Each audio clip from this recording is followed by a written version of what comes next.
I originally had this video being far longer than I needed to, so I'll save you the history and code deep diving and just try to get to the point before I bore you out of your mind. Now, arenas are a Datamined mode first discovered a little while ago, I'd say about 2 seasons ago, from a line of code indicating a UI slot. Now, this means that it would be more of a permanent mode as opposed to an LTM, because this means that it has a position next to the play and ranked leagues on the play menu. But I'm sure you're asking, what are arenas? Now, arenas are skirmish style modes from what I can see, with 2 teams of 3 duking it out in aptly named arenas around any of the maps from Kings Canyon to Olympus. These are localized within points of interest on each map, so you can have an arena in Airbase, in Octane Town Takeover, in Labs, etc. We can find all of the notable points of interest in each arena through parsing the trigger data added to the Kings Canyon map with a Fight Night update. I'll use the Octane Town Takeover as my example. So you've got 2 spawn points at approximately the same distance from the center. Now these are protected by QB bubbles, so there's no immediate combat as you start the match if they are line of sight.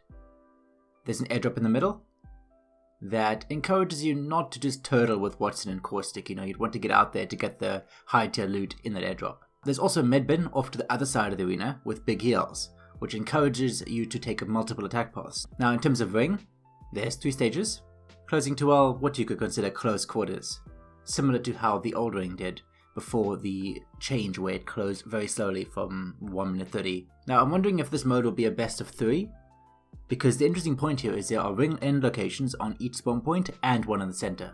So you could see a attack, defend, and then a tiebreaker in the middle. I guess the big question is, loot, because loot does form the basis of this game. Well, there's a bunch of placeholder loadouts specified, so you'll probably end up getting a loadout when you start the game, or being able to build one ahead of time, or even bring a selection of them in. It's not very clear at the moment, but loadouts are almost certainly happening. This is also supported by the spawn tables for the loot bins in the map. They notably lack weapons and level 1 armor, so you're almost certainly starting with those. You will, however, be able to grab various pieces of kit to assist you within the arena, namely helmets, throwables, and ammo. Now in terms of recent updates, we've got some audio references for a Party Crasher arena, which uses the Mirage Voyage audio. So there's almost certainly going to be a 3v3 in the boat.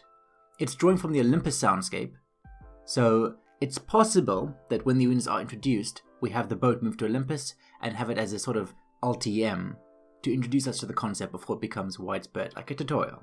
There's also ties into the blog post that we got with the 2nd anniversary, which did let us know that there would be ways that move beyond Battle Royale that we could play in the future.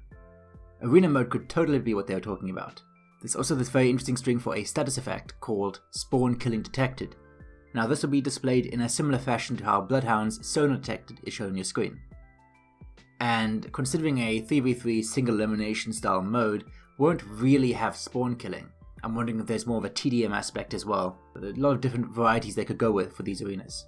We could also maybe see even a weekly reward structure. There's a set of data structures in the files for weekly tokens and weekly retries and weekly progression in these arenas, which could add a nice dynamic, instead of having only challenges, could even be quite a competitive mode.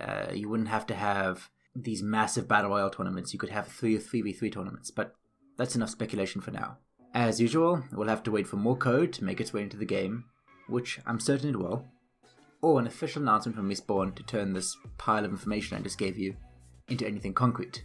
I'll put the rest of the winners that I found on Kings Canyon up on the screen so that you can sort of theorycraft how these will play out. This is on the pre-map update 3 map, so pre-season 8, because the triggers were removed in the season 8 update. Peace.